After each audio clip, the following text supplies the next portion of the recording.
When someone gets diagnosed with insulin resistance or type 2 diabetes, they often don't know where to turn. They often feel like it's the end of the road for them and they just don't know what to do, right? It's a pretty devastating diagnosis.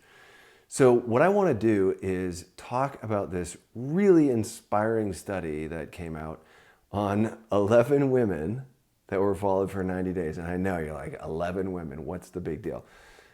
But watch the video and just see how insane these changes in these women were from 90 days of doing the intervention in this study. Now, a couple weeks ago, we talked in another video about how massively prevalent type 2 diabetes and insulin resistance are. And remember, insulin resistance is like pre-diabetes. It's the precursor to diabetes.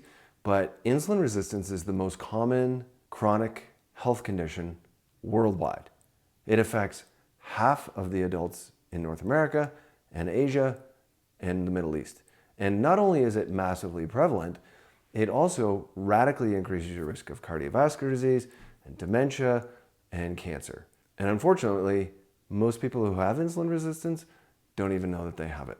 So if you're not clear on how insulin resistance develops, I made a video on it a few weeks ago, and I'll try to remember to put that link in the description below. So this study took 11 women, right? And they followed them for 90 days. And these women were diagnosed with type 2 diabetes.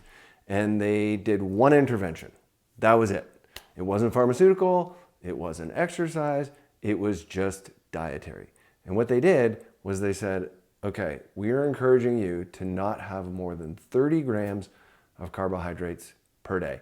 And just to put that in relative terms, the average North American eats about 250 to 325 grams of carbohydrates per day. So this is like a 90% reduction compared to the rest of adults in North America, right?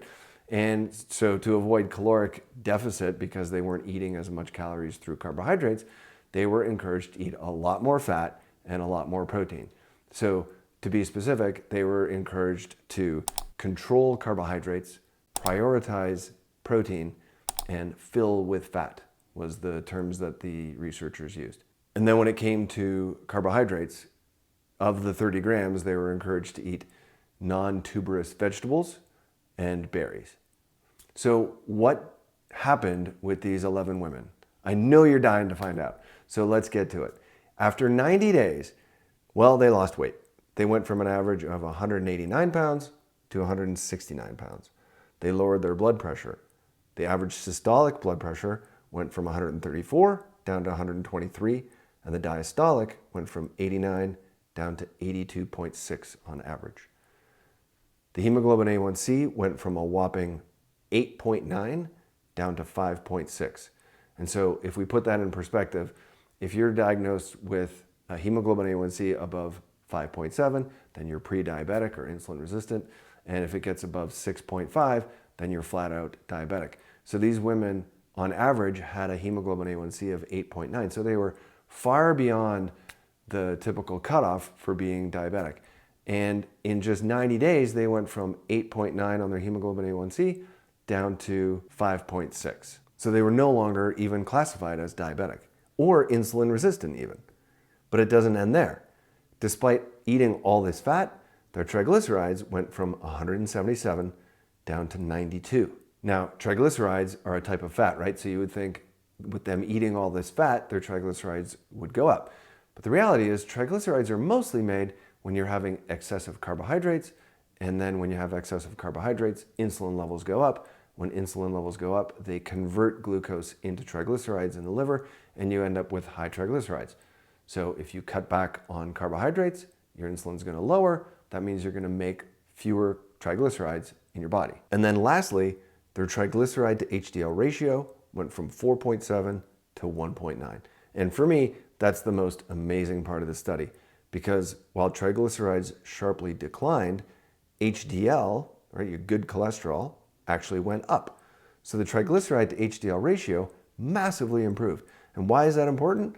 Well, there's a large number of studies that show that the triglyceride to HDL ratio is a much better predictor of cardiovascular disease than LDL is, right? LDL is widely viewed as the bad cholesterol, the boogeyman, right? The sort of grim reaper for cardiovascular disease.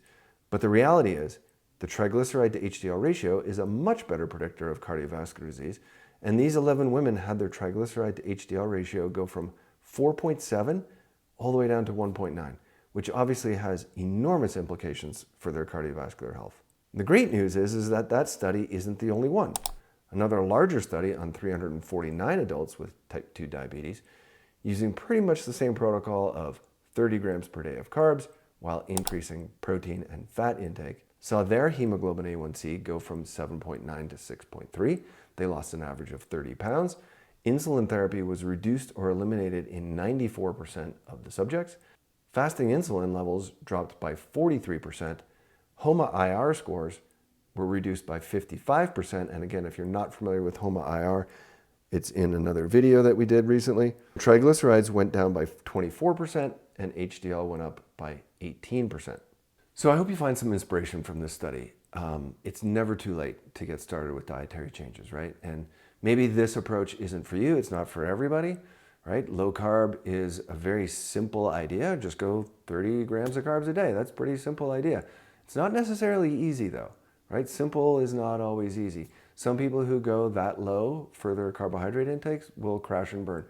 So it's probably good if you have somebody to help walk you through it. But this sort of carb-centric society that we live in makes it difficult to do. So you have to have quite a bit of discipline to stick with it. But stories like this, studies like this, certainly are inspirational for people who are diagnosed with type 2 diabetes or insulin resistance. So I just hope you can see the massive changes that you can make in your health with dietary changes, right? Because after all, your health is in your hands. All right, we'll see you next week.